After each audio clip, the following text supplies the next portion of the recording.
তবে এইসব বিষয় নিয়ে হাসাহাসি করিস না। তোরা তো হাসির মতোই কথা বলছিস। এই সময় ভূত আছে নাকি? ওইখানে গিয়ে বলে আয় দেখি আমি ভূতে ভয় পাই না। 3 বার বলবি, দেখি তোর কেমন সাহস। আমি ভূতে ভয় পাই না, আমি ভূতে ভয় পাই না। কি করবি তোরা? দেখে নেব।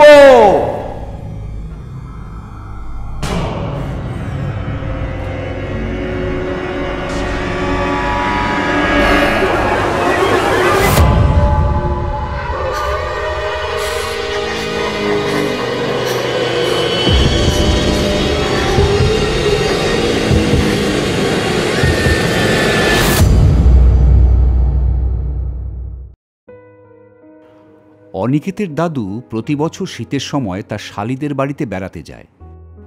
অনিকেতের দাদুর যে বউ ছিল তারা 5 বোন ছিল। সেই 5 বোনের মধ্যে 2 জন আরংঘাটায় থাকত, একজন থাকত বনগা গোপালনগরে, আর একজন থাকত শান্তিপুরে। তবে সব থেকে বেশি আদর যত্ন পেতেন আরংঘাটায় গেলে।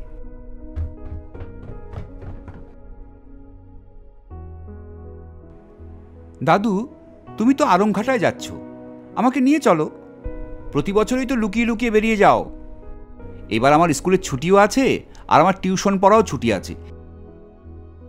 এবার যদি আমাকে না নিয়ে যাও তাহলে তোমাকে আর পিঠ ম্যাসাজ করে দেব না, আর তোমার ঘরেও আসবো না, কথাও বলবো না। নিয়ে যাবে কি না বলো?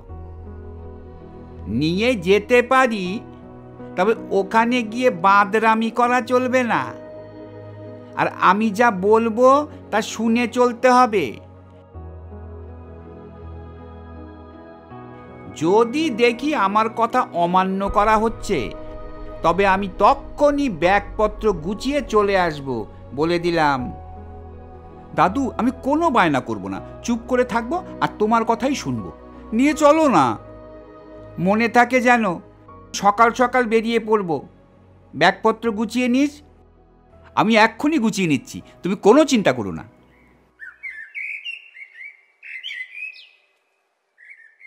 সকাল 6টার মধ্যেই বেরিয়ে পড়ে অনিকেত আর অনিকেতের দাদু। অনিকেত বেজায় খুশি, তার কারণ যখনই কেউ আরংঘাটা থেকে তাদের বাড়িতে বেড়াতে আসতো, তখনই অনিকেত তাদের সাথে যাওয়ার জন্য বায়না করত। অতিথিরা রাজি হলেও অনিকেতের বাড়ির লোক রাজি হতো না। কোথাও যাওয়া চলবে না, যাও পড়তে যাও। যাকগে, অনিকেত এবার সেই সব বাঁধা কাটিয়ে উঠে আজ দাদুর সাথে ফাইনালি ঘুরতে যাচ্ছে, এটাই বড় কথা। সকাল 10টার ভেতর বাজার থেকে কেনাকাটি করে অনিকেত আর তার দাদু পৌঁছে যায় আরংঘাটায়।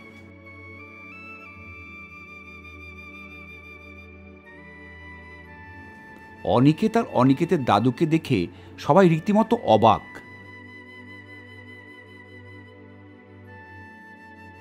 বিশেষ করে কালার যে 2টো মেয়ে আর একটা ছেলে ছিল, তারা প্রত্যেকে, কারণ তারা তো ধারণাই করতে পারেনি যে অনিকেত আসছে। দাদু তখন তার ছোট শালীর মেয়ে গীতার সাথে কথা বলছিল, ওই সংসারের টুকটাক আলোচনা। দাদুর অন্যমনস্কতা দেখে অনিকেত কালার যে ছেলেমেয়েরা ছিল ওদেরকে ইশারায় আস্তে আস্তে বলল, চল খেতে নিয়ে চল আমাকে, ওখানে গিয়ে অনেক কথা আছে। তবে আমার দাদুর কাছে বলবি আমরা দোকানে যাচ্ছি, খেতে যাচ্ছি জানলে দাদু আমাকে এখান থেকে নিয়ে চলে যাবে। ঠাকুমা, আমরা দোকানে যাচ্ছি, ভাইকে নিয়ে যাচ্ছি, এক্ষুনি চলে আসবো। অনিকেতের দাদু সেই দিকে কান্না দিয়ে কথাবার্তা বলতে লাগলো। এরপর যেই এক পা করে বাড়ির বাইরে বেরিয়েছে অনিকেত আর সকলে, তারপর আর তাদের পায়কে দে ছুট। ক্ষেতের দিকে গিয়ে সকলে আনন্দে এমন চিৎকার চেঁচামেচি করা শুরু করে দিয়েছে যে চেঁচামেচির আওয়াজ আর একটু বেশি হলে ছোটখাটো ভূমিকম্প হয়ে যেত। ওই দিন সকালে বাবলু, রীতা, ময়না আর অনিকেত মিলে দুপুর 1টা অবধি হৈ হৈ করে এদিকে যাচ্ছে তো ওদিকে যাচ্ছে।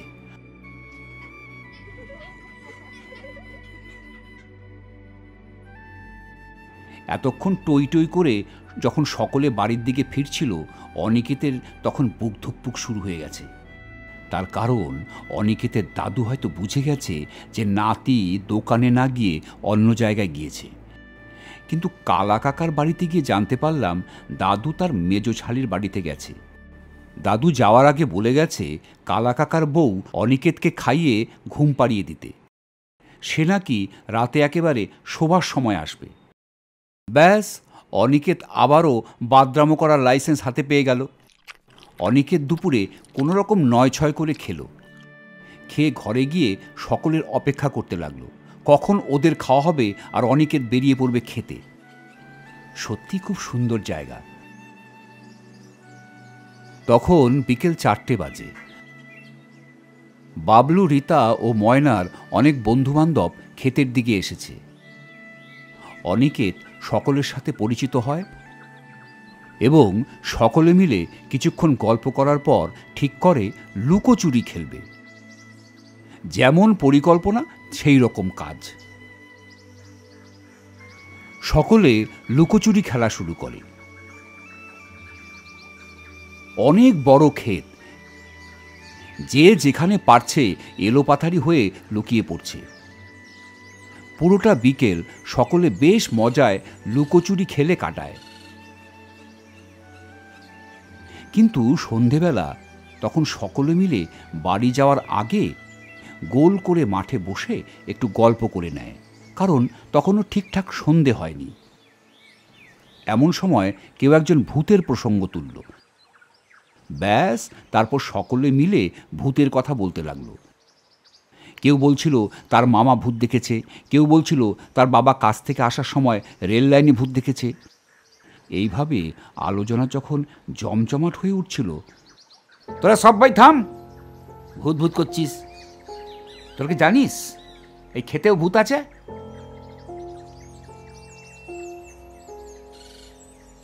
চুপ, মন দিয়ে শোন কি বলছি। ওই দেখ, যে খাল থেকে খেতে জল নিয়ে আসা হয়, ওই খালের দিকে তাকা। ওই খালকে শীত গ্রীষ্ম কোনো সময় দেখবি শুকিয়ে যায় না, কিন্তু কেন? আর প্রতিটা বছর ওই খাল একটা না একটা জীবন নেয়। তার মনে করে দেখ, 2010-এর দিকে কোনো মানুষ ওই খালে কেউ ডুবে মরেনি। কোনো কুকুর, ছাগল কিংবা গরু ওই খালের কাছে পড়ে থাকতে দেখা যায়নি। মানে ওই খাল 2010 সালে কারোর প্রাণ নেয়নি। তাই সেই বছর গ্রীষ্মকালে খাল কেমন শুকিয়ে গিয়েছিল।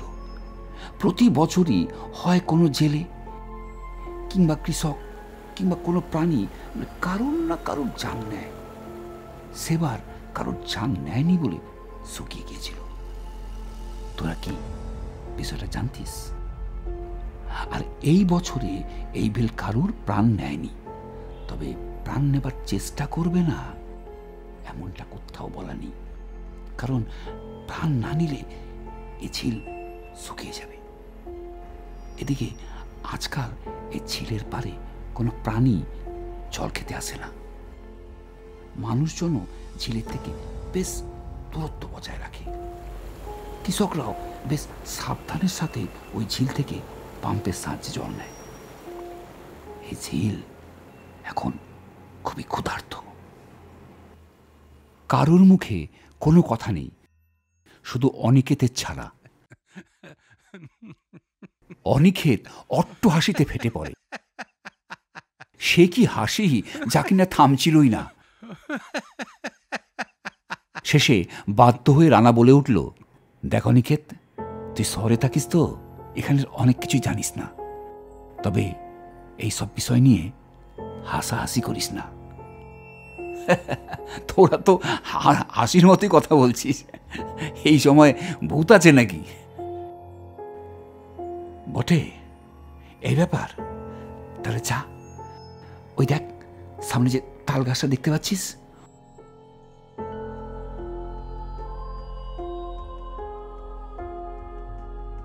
ওইখানে গিয়ে বলে আয় দেখি আমি ভূতে ভয় পাই না। 3 বার বলবি, দেখি তোর কেমন সাহস? ঠিক আছে, দেখ আমার সাহস দেখ।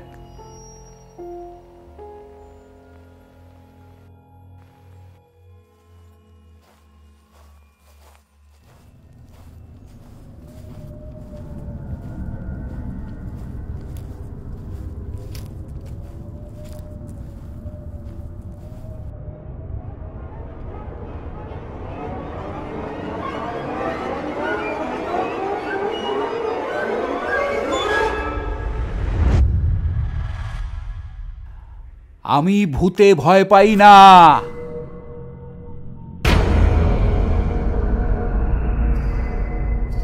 আমি ভূতে ভয় পাই না।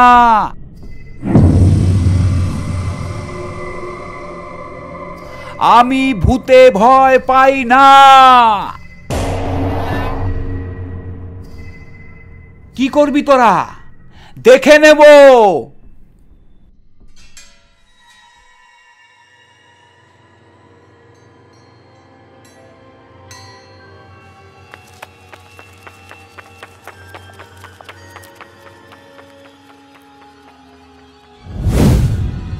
বন্ধুরা দৌড় দিচ্ছে বাড়ির দিকে।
আমাদের ভিডিওগুলো যদি আপনাদের ভালো লেগে থাকে অবশ্যই চ্যানেলটিকে সাবস্ক্রাইব করবেন, লাইক, কমেন্ট এবং শেয়ার করবেন। আর হ্যাঁ, পাশে থাকা বেল বাটনটিকে প্রেস করতেও ভুলবেন না। তাহলে আমরা আপনাদের জন্য নিয়ে আসা ভিডিওগুলোকে সঠিক সময়ে আপনাদের কাছে পৌঁছে দিতে পারব। দেখা হচ্ছে নতুন কোনো ভিডিওতে। ধন্যবাদ।